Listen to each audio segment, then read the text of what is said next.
భగవన్నామం చెప్పడం అలవాటైందనుకోండి, అదొక్కటి చాలు మనిషిని తరింపజేసేస్తుంది.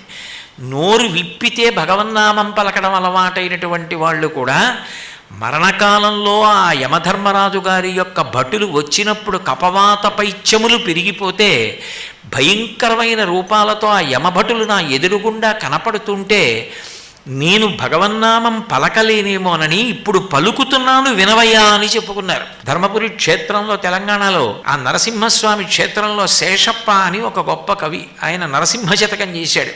అందులో అంటాడు ఆయన, బ్రతికియున్నన్నాళ్ళు నీ భజన తప్పను కాని మరణకాలమునందు మరతునేమో, ఆ వేళ యమదూతలాగ్రహంబున వచ్చి ప్రాణముల్ పెకలించి పట్టునప్పుడు కప వాత పైత్యముల్ కప్పగా శ్రమచేత కంపముద్భవమంది కష్టపడుచు నారాయణాయంచు నా జిహ్వతో నిన్ను పిలుతునో శ్రమచేత పిలువలేనో.